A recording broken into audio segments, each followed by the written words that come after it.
ಯಾವುದೇ ಪ್ರದೇಶಕ್ಕೆ ಬಂಡವಾಳ ಬರಬೇಕು ಅಂದರೆ ಒಂದು ಒಳ್ಳೆಯ ವಾತಾವರಣ ಬೇಕು.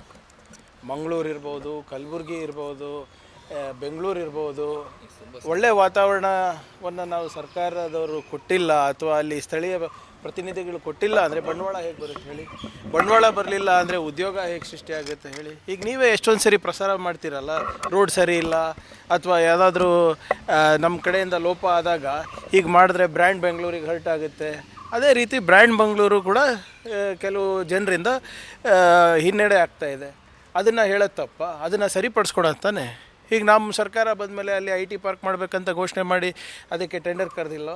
ಕರಾವಳಿ ಪ್ರದೇಶದಲ್ಲಿ ಈಗ ನೀವು ಬ್ಲೂ ಎಕಾನಮಿ ಹೇಗೆ ಇಂಪ್ರೂವ್ ಮಾಡಬೇಕು ಅಂದ್ಬಿಟ್ಟು ಒಂದು ನೀಲನಕ್ಷೆ ಹಾಕ್ತಾ ಇಲ್ವಾ? ನಾವೇನು ಹೇಳ್ತಾ ಇರೋದು, ರಾಜಕಾರಣಿಗಳಿರ್ಬೋದು, ಧರ್ಮಗುರುಗಳಿರ್ಬೋದು, ಯಾವುದೇ ಧರ್ಮದವ್ರು ಇರ್ಬೋದು, ಅವರು ಸ್ವಲ್ಪ ವಿವೇಚನೆಯಿಂದ ಮಾತನಾಡಿದ್ರೆ ನಮ್ಮ ಜಿಲ್ಲೆಗಳಲ್ಲಿ ಒಂದು ಒಳ್ಳೆಯ ವಾತಾವರಣ ಸೃಷ್ಟಿಯಾಗುತ್ತೆ ಬಂಡವಾಳಕ್ಕೆ, ಉದ್ಯೋಗಕ್ಕೆ. ಅದು ಹೇಳೋದು ತಪ್ಪ ಹೇಳಿವ್ರೆ? ಆಯಿತು, ನಾನು ಹೇಳ್ತಾ ಇದ್ದೀನಿ ಅಂತ BJP ಅವರಿಗೆ ಸಿಟ್ಟ?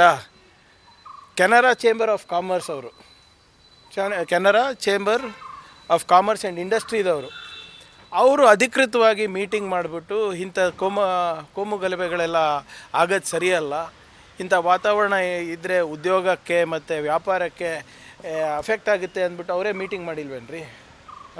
ನಾವು ಅದಕ್ಕೆ ಸಹಕರಿಸ್ಬೇಕಾ ಇಲ್ಲ ಹೇಳಿ? ನೀವು ಸಮಸ್ಯೆನೇ ಗುರುತಿಸ್ಲಾರ್ದೆ ನಾವು ಹೇಳಿದೆಲ್ಲ ತಪ್ಪು ಅಂತ ಹೇಳಿದ್ರೆ ಅದು ಸರಿಯಲ್ಲ. ಈಗ ನಾನು ಹೇಳ್ತಾ ಇದ್ದೀನಲ್ಲ, ಇದೇನು ಬರೀ ಒಂದು ಪ್ರದೇಶಕ್ಕೆ ಸೀಮಿತ ಅಲ್ಲ. ಕಲಬುರಗಿನಲ್ಲಿ ನಾನು ಒಂದು ಉತ್ತಮವಾದಂಥ ವಾತಾವರಣ ನಾನು ಕೊಟ್ಟಿಲ್ಲ ಅಂದರೆ ಸಿಮೆಂಟ್ ಕಂಪನಿಗಳು ಬರ್ತಾವ ಅಲ್ಲಿ ಉದ್ಯೋಗ ಸೃಷ್ಟಿ ಆಗ್ಲಿಕ್ಕೆ ಸಾಧ್ಯ ಆಗ್ತದ? It's our responsibility. ಹೌದ್ರಿ ಕಲ್ಯಾಣ ಕರ್ನಾಟಕಕ್ಕೆ ಕರಾವಳಿಗೆ ವ್ಯತ್ಯಾಸ ಇದೆ. ಆ ರೀಜನಲ್ ಇಂಬ್ಯಾಲೆನ್ಸನ್ನು ಸರಿಪಡಿಸ್ಲಿಕ್ಕೆ ತಾನೇ ಆರ್ಟಿಕಲ್ 371 ಮಾಡಿರೋದು. BJP ಅವ್ರು ಮಾಡಿದ್ರಾ ಹೇಳಿ? ಕಲ್ಯಾಣ ಕರ್ನಾಟಕಕ್ಕೆ ಏನು ಕೊಡುಗೆ ಇದೆ BJP ಅವ್ರದ್ದು? 371J ತಿರಸ್ಕಾರ ಮಾಡಿದ್ದಂಥ ವ್ಯಕ್ತಿಗಳು ಇವರೆಲ್ಲ. ಇದಕ್ಕೆ ಐತಿಹಾಸಿಕ ಹಿನ್ನೆಲೆ ಇದೆ, ಇವ್ರಿಗೆ ಗೊತ್ತಿಲ್ಲ. ರೀಜನಲ್ ಇಂಬ್ಯಾಲೆನ್ಸ್ ಅಂದರೆ ಏನಂತ ಗೊತ್ತಿಲ್ಲ. 371J ಅಂದರೆ ಏನಕ್ಕೆ ಗೊತ್ತಿಲ್ಲ.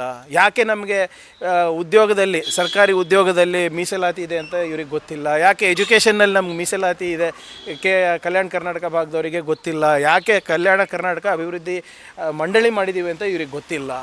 ಸುಮ್ಮನೆ ಬಾಯಿಗೆ ಬಂದಂಗೆ ಮಾತಾಡೋಂಗೆಲ್ಲ ಬರ್ರಿ, ಚರ್ಚೆಗೆ ರೆಡಿ ಇದ್ದೀವಿ. ಸುಮ್ಮನೆ ನಾವು ಕೇಳಿದ್ದೇನು ಯಾವುದೋ ಬೇರೆ ವಿಚಾರ, ಇವ್ರು ಹೇಳ್ತಾ ಇರೋದೇನು ನಮ್ಮ ವಿಚಾರ. ನೋಡಿ, ವೈಯಕ್ತಿಕ ಟೀಕೆ ಮಾಡೋಕ್ಕೆ ಉತ್ತರ ಕೊಡೋಕ್ಕಿಲ್ಲ, ನಮಗೆ ಪುರ್ಸೋತಿಲ್ಲ. ಹೇಳಿ, ಚರ್ಚೆ ಮಾಡಿ. ಪ್ರಿಯಾಂಕ್, ನೀವು ಮಂಗಳೂರಿನಲ್ಲಿ ಯಾಕೆ IT ಪಾರ್ಕ್ ಮಾಡ್ತಾಯಿಲ್ಲ, ಯಾಕೆ ನೀವು ನವೋದ್ಯಮಗಳಿಗೆ ತರ್ತಾಯಿಲ್ಲ ಅಂತ ಹೇಳಿದ್ರೆ ನಾವು ಉತ್ತರ ಕೊಡ್ಬೋದು. ನಾವೇನು ಹೇಳ್ತಾ ಇದ್ದೀವಿ, ಅಲ್ಲಿ ಸಿಕ್ಕಾಪಟ್ಟೆ ಪೊಟೆನ್ಷಿಯಲ್ ಇದೆ. 40% ಬೆಂಗಳೂರಿಂದ ಸ್ಟೇಟ್ GDP ಕಾಂಟ್ರಿಬ್ಯೂಷನ್ ಆಗ್ತಾಯಿದ್ರೆ second best is 5.4%, that is Dakshina Kannada. ವ್ಯತ್ಯಾಸ ನೋಡಿ ಸ್ವಾಮಿ, 35% ಇದೆ. ಬೆಂಗಳೂರು ಗ್ರಾಮೀಣ 1.9%, ಕಲಬುರಗಿ 1.9%. ಇವೆಲ್ಲ ಜಾಸ್ತಿ ಮಾಡಬಾರ್ದ ನಾವು? ಅದರಲ್ಲಿ ಏನೇನು ಲೋಪಗಳಿದೆ ಅದನ್ನು ನಾವು ಸರಿಪಡಿಸೋದು ಸರ್ಕಾರದ ಜವಾಬ್ದಾರಿನೂ ಹೌದು, ಅಲ್ಲಿ ಸ್ಥಳೀಯ ಮುಖಂಡರ ಜವಾಬ್ದಾರಿನೂ ಹೌದು. ಇದೇ ಮಂಗಳೂರಿನಲ್ಲಿ ministry of skill development and entrepreneurship ಇದ್ರಲ್ಲಪ್ಪ, ಅನಂತಕುಮಾರ್ ಹೆಗಡೆ ಅವ್ರು ಯಾವುದಕ್ಕೆ ಫೇಮಸ್ಸು? ಅವರು ಸ್ಕಿಲ್ ಡೆವಲಪ್ಮೆಂಟ್ ತರೋದಕ್ಕೆ ಫೇಮಸ್ಸಾ? ನವೋದ್ಯಮಗಳು ತರಕ್ಕೆ ಫೇಮಸ್ ಇದ್ರಾ? SMEಗಳು ತರಕ್ಕೆ ಫೇಮಸ್ ಆದ್ರಾ? ಯಾವುದಕ್ಕೆ ಫೇಮಸ್ ಇದ್ರು ಅವರು?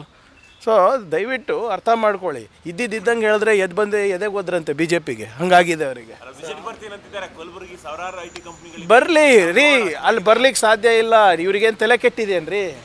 ಆಯ್ತು ರೀ, ಶಿವಮೊಗ್ಗದಲ್ಲಿ ಇವರೆಲ್ಲ ಇದ್ರಲ್ಲ ಮುಖ್ಯಮಂತ್ರಿಗಳು, ಅಲ್ಲಿ ಎಷ್ಟು IT ಕಂಪ್ನಿಗಳು ಕರ್ಕೊಂಡು ಹೋಗಿದ್ದಾರೆ ಹೇಳಿ? ಇವರು ಹೇಳಿ ಸ್ವಾಮಿ. ಯಾಕೆ ಏನು ನಿಮ್ಮ ಮಲೆನಾಡನ್ನ ಮಲೇಷ್ಯಾ ಮಾಡಿಲ್ಲ ಇವರು? ಯಾಕೆ ಶಿವಮೊಗ್ಗನ ಸಿಂಗಪೂರ್ ಮಾಡಿಲ್ಲ ಇವರು? ಇವ್ರಿಗೆ ಏನಾದರೂ ಕಾಮನ್ ಸೆನ್ಸ್ ಇದ್ದರೆ ವಿ ಕ್ಯಾನ್ ಆನ್ಸರ್. ಎಲ್ಲದಕ್ಕೂ, ಎಲ್ಲ ಜಿಯೋಗ್ರಫಿಕಲ್ ಲೊಕೇಶನ್ಸಿಗೂ, ಎಲ್ಲ ಡೆಮೋಗ್ರಫಿಗೂ ಒಂದೊಂದು ಸ್ಟ್ರೆಂತ್ ಇರ್ತದೆ.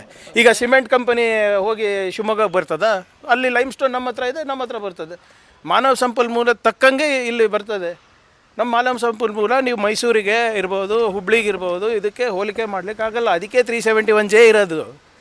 ಅದಕ್ಕೆ ನಾವು ಗ್ರೋತ್ ಲ್ಯಾಬ್ಸನ್ನು ಮಾಡ್ತಾ ಇರೋದು. ಅದಕ್ಕೆ ನಾವು ಅಲ್ಲಿ ಮಲ್ಟಿ ಸ್ಕಿಲ್ ಡೆವಲಪ್ಮೆಂಟ್ ಸೆಂಟರ್ ಮಾಡ್ತಾ ಇರೋದು. ಅದಕ್ಕೆ ನಾವು Indo German skill training centre ತಂದಿದ್ದು. ಅದಕ್ಕೆ ನಾವು ಅಲ್ಲಿ ESIC ತಂದಿದ್ದು. ಇವ್ರೇನು ಮಾಡಿದ್ದಾರೆ ಹೇಳಿ BJP ಅವರು? 370 ಅದು ಇರೋ KKRDB ದುಡ್ಡನ್ನು ಕೂಡ ಇವ್ರು RSSಗೆ ಕೊಟ್ರಲ್ಲ. ದೆವ್ವ ಮತ್ತು ದೆವ್ವದ ನೆರಳು ಸರ್, ಇದು ಸಾಕಷ್ಟು ಚರ್ಚೆ ಆಗ್ತಾ ಇದೆ, ತಮ್ಮ ವಿರುದ್ಧ ಸಾಕಷ್ಟು ಟೀಕೆಗಳು ಕೂಡ. ಇಲ್ಲ, ಒಂದು ವಾಟ್ ಎವರ್ ಇಟ್ ಈಸ್, ನಾನು ಕೇಳೋ ಪ್ರಶ್ನೆಗೆ ಉತ್ತರ ಇದೇನ್ರಿ. ನಂದು ಭಾಳ ಸಿಂಪಲ್ ಪ್ರಶ್ನೆ ಇದೆ. ಒಂದು ಸಂಘಟನೆ ಇದೆ, ನಿಮ್ಮದಿರ್ಬೋದು ನಂದಿರ್ಬೋದು. ಕಾನೂನು ಪ್ರಕಾರ ಸಂಘಟನೆಗಳು ರಿಜಿಸ್ಟರ್ ಆಗಬೇಕು, ಯಾರು ದೇಣಿಗೆ ಪಡೀತಾ ಇದ್ದಾರೆ ಅಂತ. ದೇಣಿಗೆ ಪಡೆಯುವಂಥ ಸಂಘಟನೆಗಳು ರಿಜಿಸ್ಟರ್ ಆಗಲ್ಲ ಅಂತ ಹೇಳಿದ್ರೆ ಅದು ಕಾನೂನಿನ ತದ್ವಿರುದ್ಧ ಅಲ್ಲ. ನನಗೆ ಬಿಡ್ತಾರಾ ಇಂಥ ಒಂದು ಸಂಘಟನೆ ನಡ್ಸೋಕ್ಕೆ? ನನಗೆ ಬಿಡ್ತಾರಾ? ನಿಮಗೆ ಬಿಡ್ತಾರಾ? ಹೋಗಲಿ ಬಿಡಿ. ನೀವೇನು ಸಂಬಳ ತೊಗೋತೀರಾ ಅದಕ್ಕೂ ಟ್ಯಾಕ್ಸ್ ತೊಗೋತಾರಲ್ರಿ ಸರ್ಕಾರ. ಮತ್ತು ಇವ್ರ ದೇಣಿಗೆಗೆ ಯಾಕೆ ಯಾರು ಏನು ಕೇಳೋರಿಲ್ಲ, ಹೇಳೋರಿಲ್ಲ? ಆಮೇಲೆ ಇವ್ರು ಏನು ಸಾಧನೆ ಮಾಡಿದ್ದಾರೆ ಅಂತ ಇವ್ರಿಗೆ ಇಷ್ಟು ಪ್ರೊಟೆಕ್ಟ್ ಮಾಡ್ತಾ ಇದ್ದಾರೆ. ಆಮೇಲೆ ನಾವು ಕೇಳ್ತಾ ಇರೋದು ಪ್ರಶ್ನೆ ಸಂಘಟನೆಗೆ, ಸಂಘಕ್ಕೆ. ಸಂಘಪ್ಪಕ್ಕೆ ಪ್ರಶ್ನೆ ಕೇಳಿದ್ರೆ ಇಲ್ಲಿ ಯಾಕೆ ಬೇರೆಯವ್ರ ಉತ್ತರ ಕೊಡ್ತಾ ಇದ್ದಾರೆ? ಏನು ಸ್ಪೋಕ್ಸ್ ಪರ್ಸನ್ನ ಇವರು? ಅಲ್ಲಿ ಚಿವುಟಿದ್ರೆ ಇಲ್ಲಿ ಹೇಳ್ತಾ ಇದ್ದಾರಲ್ಲ ಬಿ ಜೆ ಪಿನವರು.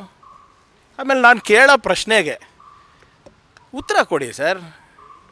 ನೀವು ಅದು ಇದು ಬಿಟ್ಟು ನೀವು ವೈಯಕ್ತಿಕ ನಿಂದನೆ ಮಾಡೋದು, ಕಲಬುರ್ಗಿ ಬಗ್ಗೆ ಕೇಳೋದು, ಚಿತ್ತಾಪುರ ಬಗ್ಗೆ ಕೇಳೋದು, ಅದಕ್ಕೆ ಇರೋದು ನೀವು. ನಾನು ಕೇಳಿರೋ ಪ್ರಶ್ನೆಗೆ ಉತ್ತರ ಇದೆಯಾ ಇಲ್ಲ ಅಷ್ಟೇ ಹೇಳಿ. ಇಲ್ಲ ಅಂದರೆ ಹೇಳ್ಬಿಡಿ, ಇಲ್ಲಪ್ಪ ನಾವು ರಿಜಿಸ್ಟರ್ ಆಗೋದಿಲ್ಲ. ಅದಕ್ಕೆ ಕಾನೂನು ತರ್ತೀವಿ. ಕಾನೂನು ತಂದಮೇಲೆ ರಿಜಿಸ್ಟರ್ ಆಗಿ. ಏನು ಇಡೀ ರಾಷ್ಟ್ರಕ್ಕೆ ಒಂದು ನಿಯಮ, ನಿಮಗೊಂದು ನಿಯಮ ಇರೋಕ್ಕೆ ಸಾಧ್ಯ ಆಗುತ್ತಾ? ಏನು ರಾಷ್ಟ್ರ ಕಟ್ತಾರಂತೆ? ಏನು ರಾಷ್ಟ್ರ ಕಟ್ಟಿದ್ದಾರೆ ಸರ್ 100 ವರ್ಷದಲ್ಲಿ? ಹೇಳಿ ನನಗೆ. ಒಂದು 10 ಕೆಲಸ ರಾಷ್ಟ್ರಕ್ಕೋಸ್ಕರ ಮಾಡಿದಾರೆ, ಒಂದು 10 ಕೆಲಸ ಸಾಧನೆಗಳು ತೋರಿಸ್ಬಿಡಿ ನನಗೆ.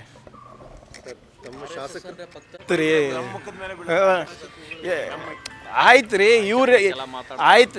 ಯಾರು ಇವರು? ಯಾರ್ಯಾರು ನಿನ್ನೆ ಮಾತಾಡಿದಾರಲ್ಲ, ಬಾಯಿ ಚಪ್ಪಳಿಗೆ ಮಾತಾಡ್ತಾರೆ, ಅವ್ರು ಮಾತಾಡ್ತಾರೆ. ಒಂದು 50 ಫೋಟೋಗ್ರಾಫ್ ತೋರಿಸ್ಬಿಡಿ ಇವ್ರಿಗೆಲ್ಲರೂ ಆ ಡ್ರೆಸ್ನಲ್ಲಿ.